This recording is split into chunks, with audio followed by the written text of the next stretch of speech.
I want to ask you about the Cincinnati Bengals and the San Francisco 49ers, who at various times this year were insane long shots to win the Super Bowl. Let's start with the Cincinnati Bengals. At BetMGM, how high did their odds get at any point this season to win the Super Bowl?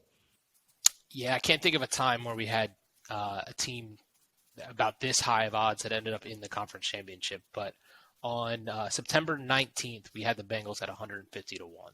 That's unbelievable. For context, that was the day the Bengals lost in week 2 at Chicago, 20-17. Just 1-1 on the season, though, and the odds dropped to 150 to 1. Obviously, that didn't help the preseason expectations where everybody had the Bengals still finishing dead last in the AFC North.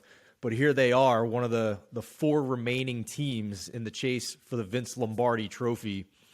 Even entering the playoffs, they were 20 to 1, and now are 2 wins away, 2 upset wins, obviously, but 2 wins away from being the champions at those crazy, insane odds. San Francisco 49ers, this was a team that was in that, maybe not the top tier, but I'd say the second tier in early Super Bowl odds this season, but some mid-season struggles for this team. So I'm curious how high their Super Bowl odds got at BetMGM. Yeah, a little bit different story for them, but ended up with the same outcome at some point. On November 7th, they were 150 to 1 as well. Oh, my goodness. So the Bengals and the 49ers at different points this season both were 150 to 1. The Bengals in week 2 were 150 to 1 at BetMGM.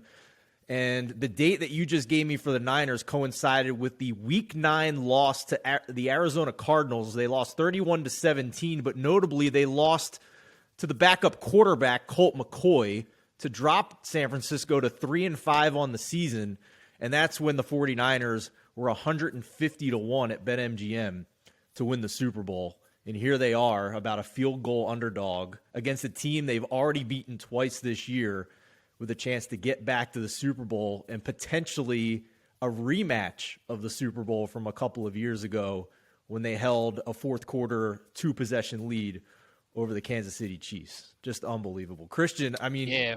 You've been around this for a while. That's an insane number and an insane situation for teams to get to that point and then bounce all the way back to this point in the season, right?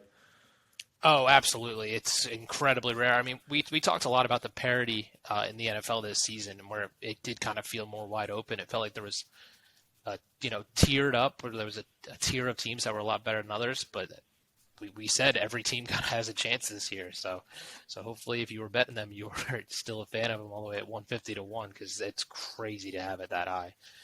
I mean, our power ratings throughout the season were just on a roller coaster ride. We had weeks where we had no agreement on who the number 1 team would be. We had people just mixing and matching where the top 8 teams would be, even the middle of the pack. You know, the Niners were 3-5, and a lot of us still felt that they were still in the top half of the league in playoff contention because of the talent on that roster. And you know what? I think the divisional round, Christian, was a perfect example of why we thought that and how tight the top tier was, because this divisional round was the first time since the 1970s that every spread was 6 points or less.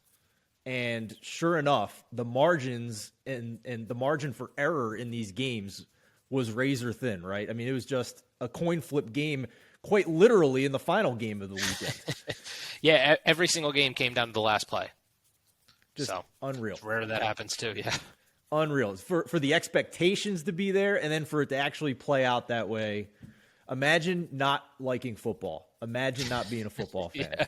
It is just incredible theater. My colleague Matt Brown said it great on Twitter the other night. It is still the best reality show on television.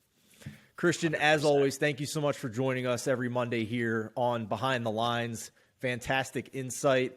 For the rest of you, on Tuesday, Matt Brown will be back looking at early week line movement for the conference championship games.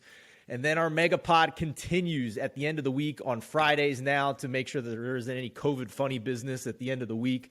We will have our Megapod, Brad Allen, Matt Brown, and myself breaking down every angle you can think of for the AFC and the NFC championship game to hopefully get some winning bets in for you in your accounts this weekend before Super Bowl 56. For Christian Cipollini, I'm Stephen Andress. Good luck in the conference championship week.